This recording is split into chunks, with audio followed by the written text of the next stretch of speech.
Bonjour à tous. Dans cette vidéo, nous allons voir la troisième partie du cours, la division décimale, et nous allons commencer par la notion de quotient. On prend deux nombres, un nombre A qui est un nombre décimal, et un nombre B qui est un nombre entier différent de 0. On appelle le quotient de A par B le nombre qui, multiplié par B, donne A. Premier exemple. Le quotient de 2,5 par 5, c'est 0,5, car si on calcule le produit de 5 par 0,5, on trouve 2,5. Petit rappel, je vous rappelle que multiplier par 0,5, c'est comme diviser par 2. Donc 5 divisé par 2, on trouve bien 2,5. Exemple numéro 2. Le quotient de 30 par 10, c'est 3. Car si on calcule 10 fois 3, on trouve bien 30. Et enfin, troisième exemple, le quotient de 45 par 9, c'est 5. Car si on fait 9 fois 5, on trouve 45.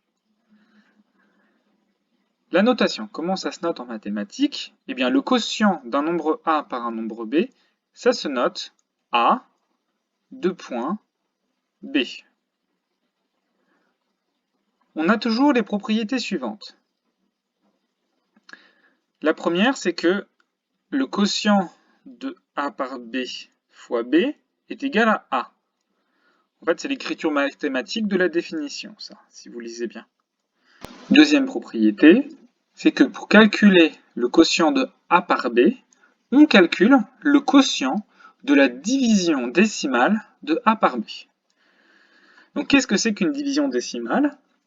Eh bien c'est une division pour laquelle on ne s'arrête pas tant que le reste est différent de 0. On va voir comment on fait une division décimale de deux nombres entiers pour commencer. À travers un exemple, je vais faire la division de 65 par 4.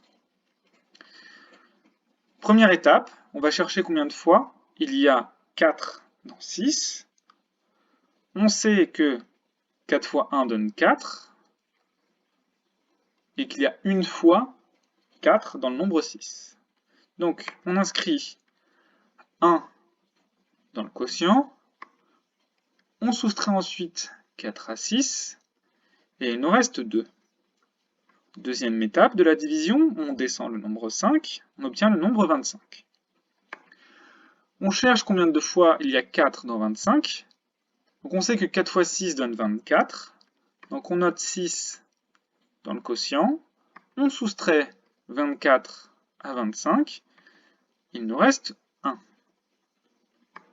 Alors là, on remarque qu'il nous reste 1, mais que c'est plus petit que 4.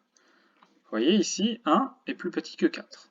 Donc pour continuer l'opération, on va ajouter une virgule à la fois au dividende et au quotient. Et ensuite, on va ajouter un 0 au dividende, que j'ai mis en vert ici, que l'on descend pour continuer le calcul. Et on obtient 10, et on continue le calcul comme si c'était normal. On cherche combien il y a fois 4 dans 10. On sait que 2 fois 4 donne 8, donc on inscrit 2 dans le quotient. Et ensuite, on soustrait 8 à 10, il nous reste 2. Encore une fois, 2 est plus petit que 4. Donc on va ajouter un 0 que je mets en rouge dans le dividende pour pouvoir continuer l'opération. Et on descend ce 0, on obtient 20.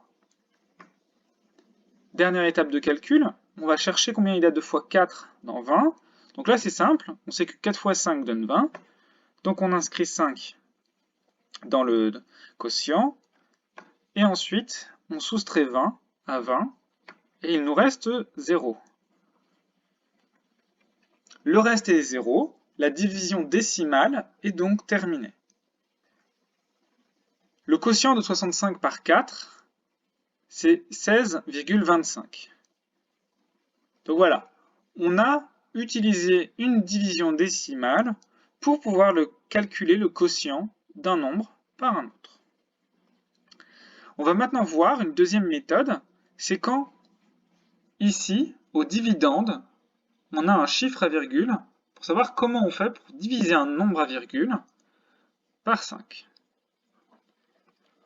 Première étape, on procède comme s'il n'y avait pas de virgule. On cherche combien il y a de fois 5 dans 9. Une fois 5 nous donne 5. On inscrit 1 au quotient. On soustrait 5 à 9. Il nous reste 4. On descend le 5 pour continuer l'opération. On obtient 45. On sait qu'il y a 9 fois 5 dans 45. Donc on inscrit 9 dans le quotient. On soustrait 45 à 45. Il nous reste 0. Et là, on entre sur la partie décimale. Vous voyez ici, il y a la virgule et le 6. Donc comment on fait dans ce cas-là? Eh bien c'est très simple. À ce moment de la division, on va ajouter une virgule dans le quotient ici.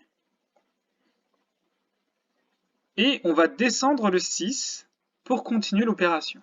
Alors il ne faut pas oublier de mettre cette virgule ici dans le quotient, sinon notre division est fausse. Et là, une fois qu'on a notre virgule et qu'on a descendu le 6, on peut continuer l'opération. On cherche combien il y a de fois 5 dans 6. Il y a une fois 5. Donc on note 1 dans le quotient. On soustrait 5 à 6.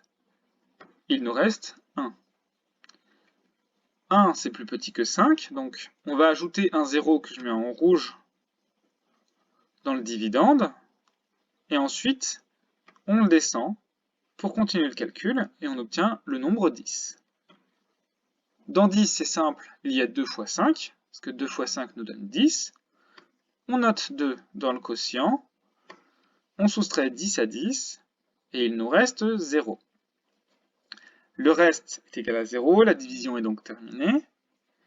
Donc le quotient de 95,6 par 5, c'est 19,12. Donc voilà, pour aujourd'hui, ce sera tout. On a vu qu'est-ce que c'est que le quotient d'un nombre décimal par un entier. Et la prochaine fois, on verra ce